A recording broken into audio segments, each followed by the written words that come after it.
बात कर लेते हैं लाइटनिंग अरेस्टर की। लाइटनिंग अरेस्टर काम क्या होता है? लाइटनिंग अरेस्टर का दो काम होते हैं, ठीक है। इस बात को समझो, बहुत इंपॉर्टेंट पार्ट है पूरा।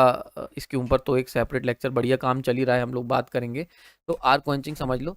तो फॉर एग्जांपल अगर हमारे पास ट्रांसमिशन लाइन जा रही है, अब ट्रांसमिशन लाइन के ऊपर बिजली गिर गई। अब बिजली अगर गिर गई तो बिजली को हम लोग क्या कहते हैं? बिजली जो होती है तुम्हारा, वो क्या करती है? एक कह सकते हो सर्ज का काम करती है, सर्ज।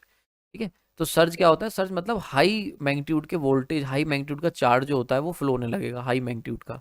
कई लेक्चर्स में मैंने सर्ज को कवर करा है, बाकी अगर सेपरेट चाहिए तो कमेंट सेक्शन में डाल देना कि सर सर्ज के ऊपर एक बढ़िया लेक्चर तैयार करिए, तो सीरीज चला देंगे एक सर्ज की आने वाले समय में। तो क्या होता है कि बहुत सारे हाई मैग्नीट्यूड के चार्जेस जो होते हैं, यानी कि बिजली गिरी, अब बिजली का करंट कितना? 1000 एम्पियर, समझ रहे हो?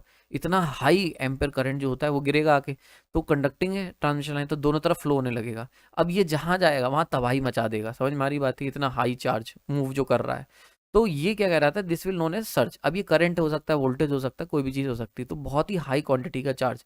अब होता क्या है? तो अब क्या होता है? हमारी जिम्मेदारी होती है कि भाई यहाँ पे पावर ट्रांसफार्मर लगा हुआ है, अगर ये सर्ज यहाँ पहुंच गया तो ये करोड़ों का आइटम जो है ये फूक जाएगा। तो इसीलिए ज़रूरी है कि हम क्या करें? इस सर्ज को ग्राउंड में भेज दें। तो इस सर्ज को ग्राउंड में भेजने के लिए हमें क्या होता है? हमें ज़रूरत पड़ती है लाइटनिंग अरेस्टर और सर्ज डाइवर्टर्स की। ठीक है, क्लियर हो रहा है यहाँ पे? तो इनको सर्ज अरेस्टर भी कहते हैं, ठीक है। लाइन अरेस्टर, सर्ज अरेस्टर, ये क्या करते हैं? ये लाइटनिंग अरेस्टर जो होते हैं, ये डिवाइस होती है जो कि क्या करती है? Electrical equipment, mainly power transformer और भी चीज़ें होती हैं, उनको बचाने के लिए, सिस्टम से लाइटनिंग से बचाने का काम करते हैं, ठीक है। और इनको हम लोग सर्ज अरेस्टर भी कहते हैं, समझ में आ रही बात है? सर्ज अरेस्टर, सर्ज डाइवर्टर के नाम से जाने जाते हैं। तो होता क्या है, अभी हम इसको डिटेल में चर्चा करेंगे जब हम लोग अगेन अभी आने वाले लेक्चर्स में हम बात करेंगे इन सारी इक्विपमेंट की जो मैंने बात करी है, इनका पूरा डिटेल्ड वर्जन जो है अभी आने वाले समय में हम लोग इसके ऊपर चर्चा करेंगे, एक एक लेक्चर सेपरेट सेपरेट में। तो अभी केवल सिंबल समझ लो और उसका वर्किंग देख लो, कहाँ मतलब उसका प्रैक्टिकल डायग्राम। तो फॉर एग्जांपल आप देख रहे हो ये ट्रांसमिशन लाइन जा रही है, अब इसके साथ देखो, ये देखो क्या है? ये लगा हुआ है सर्ज अरेस्टर।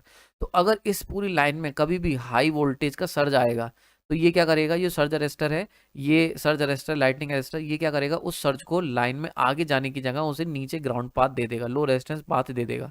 यहाँ पे भी देख सकते हो, जैसे फॉर एग्जांपल ये लाइन जा रही है, ये पावर ट्रांसफार्मर है, ठीक है। और पावर ट्रांसफार्मर में आर फेज, वाई फेज और बी फेज, ये तीन फेज जा रहे हैं। अब इन तीनों में से किसी पे भी लाइटनिंग गिर सकती है, तो उनके अंदर जो भी सर्ज होगा उसे ग्राउंड में भेजना जरूरी है। So this is the surge arrester, ठीक है। समझ में आ रहा है? देखो यहाँ पे सर्ज अरेस्टर हमने लगाए हुए हैं। तो ये क्या करेंगे? सर्ज अरेस्टर क्या करेंगे? उस पर्टिकुलर को ग्राउंड में भेज देंगे, समझ में आ रही बात है? तो ये क्या करते हैं? ये हमारे जो लाइन के अंदर कोई भी किसी भी तरीके का सर्ज होता है उसे ग्राउंड में भेजने का काम करता है। तो इसका सिंबल इस तरीके से हम लोग रिप्रेजेंट करते हैं। क्लियर हो गया? आई समझ में आ गई हो, किसी तरह की दिक्कत नहीं होनी चाहिए इसमें। So this is a very important part, इसके ऊपर बहुत डिटेल में मजेदार कहानी की तरह चर्चा करेंगे।